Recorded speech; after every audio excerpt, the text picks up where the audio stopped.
Iran पर बड़ा attack कर दिया है और इसी के साथ यहाँ पर बड़ी तबाही की बात जो है वो इजराइल की तरफ से की जा रही है। अपडेट क्या है?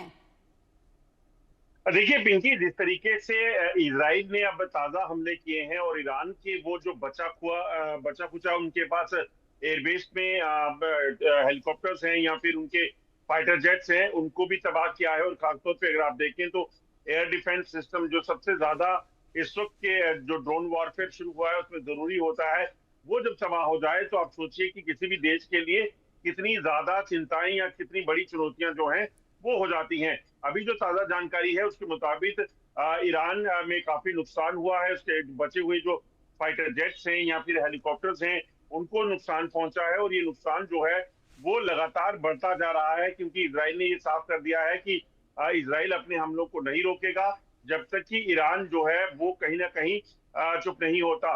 दूसरी चीज कि वहां पर सत्ता परिवर्तन को लेकर इंडिकेशन जो है वो लगातार अब मिलने लगी हैं। ना सिर्फ ईरान बल्कि इसराइल बल्कि अमेरिका ने भी, ट्रंप ने भी इस चीज को लेकर जो है वो ट्वीट किया था कि सत्ता परिवर्तन जो है वो होना चाहिए।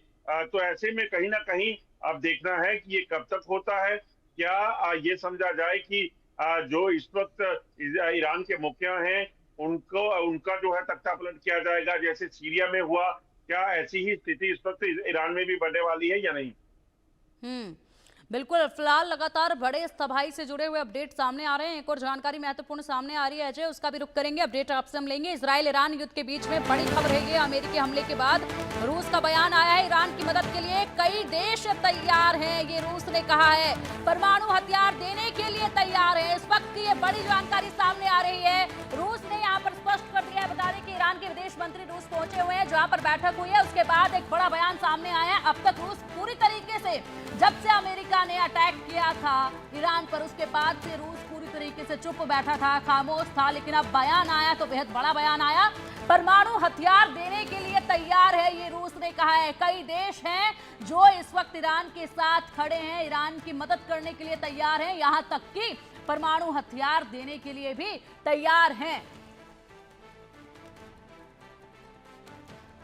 अजय, बड़ा बयान आया, ये परमाणु हथियार देने तक के लिए तैयार हैं। देखिए बिल्कुल, बयानबाजियां तो काफी हो रही हैं। पाकिस्तान की तरफ से भी कहा गया था कि वो अपने परमाणु हथियार देने को तैयार है, मगर अगले ही दिन जो है वो आसिम मुनीर अमेरिका में दिखे थे। रशिया इस वक्त कह रहा है और कि कई देश जो है मदद के लिए तैयार है, मगर अभी तक मदद के लिए कोई आगे बढ़ा नहीं है। मदद सिर्फ बातों में अभी मिल रही है, और अगर मदद मिलती है या न्यूक्लियर वेपन की बात की जाती है तो आप सोचिए, एक तरफ अमेरिका और इसराइल खड़ा है, उसके बाद ईरान को जो भी मदद देगा, और फिर न्यूक्लियर वेपन की अगर धमकी दी जा रही है तो न्यूक्लियर हथियारों का इस्तेमाल शुरू होने का मतलब है कि बड़ी तबाही, भारी तबाही जो है वो होगी। और दूसरी तरफ कहीं ना कहीं अमेरिका भी तो जो है वो इसराइल और अमेरिका भी तो न्यूक्लियर वेपन का इस्तेमाल कर सकते हैं। तो यकीनन एक तरफ जो इस वक्त जो बयानबाजियां चल रही हैं उन बयानों में कहीं ना कहीं इस चीज को देखना होगा कि ये बयानबाजियां कहीं ज्यादा जो हालात खराब करने की और आगे ना बढ़े। अभी जो जंग है वो मिडल ईस्ट में सिर्फ ईरान और कहीं ना कहीं इसराइल के बीच थी। अमेरिका की एंट्री हुई है, मगर अमेरिका ने सिर्फ और सिर्फ कहा है कि न्यूक्लियर जो ठिकाने थे उनको ध्वस्त किया है उन्होंने। और अगर ये सिलसिला आगे बढ़ा और फिर ये सिलसिला तेज हुआ तो यकीनन बिल्कुल एक बड़ा अजय, लेकिन नुकसान जो है अमेरिका में मिडल ईस्ट आज के एक लोगों को हो सकता महत्वपूर्ण बैठक जो है वो डोनाल्ड ट्रंप कर रहे हैं। महत्वपूर्ण बैठक अमेरिका में भी देखी जाएगी, जो आगे की रणनीति तय करने के लिए मानी जा रही है ये बैठक। और इसी बीच रूस की तरफ से बड़ा बयान सामने आया है। फिलहाल एक और महत्वपूर्ण जानकारी सामने आ रही है। अमेरिका के विदेश मंत्री मार्को रूबियो ने बयान दिया है कि हॉर्मुज बंद करना ईरान की बड़ी गलती। मार्को रूबियो ने बयान दिया है उसके लिए आर्थिक आत्महत्या होगी, ये कहा है। यानी कि ईरान ने जो फैसला लिया है उसको लेकर, इस रूट को बंद करना एक बड़ी गलती है ईरान की, और कि उसके लिए आर्थिक आत्महत्या होगी। अजय,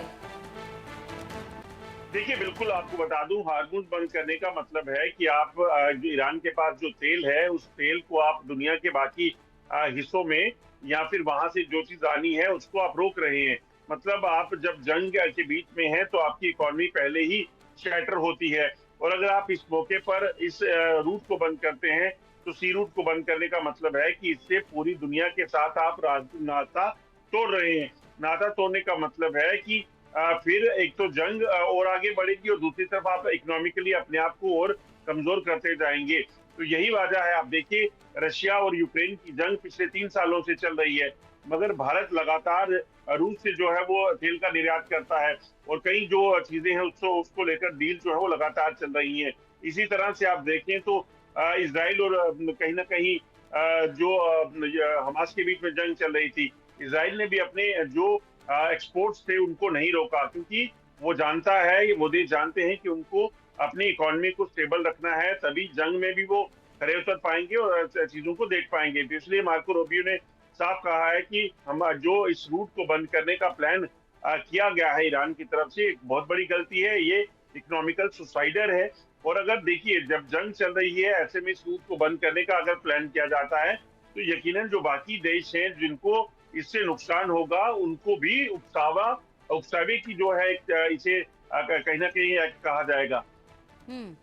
बिल्कुल अजय, और फिलहाल यहाँ पर आज का दिन जो है महत्वपूर्ण, क्योंकि एक के बाद एक बड़ी हलचल जो है वो हो रही है और ऐसे में इसके परिणाम क्या होते हैं ये देखना होगा। फिलहाल बहुत बहुत शुक्रिया आपका इन तमाम बड़ी जानकारियों के लिए।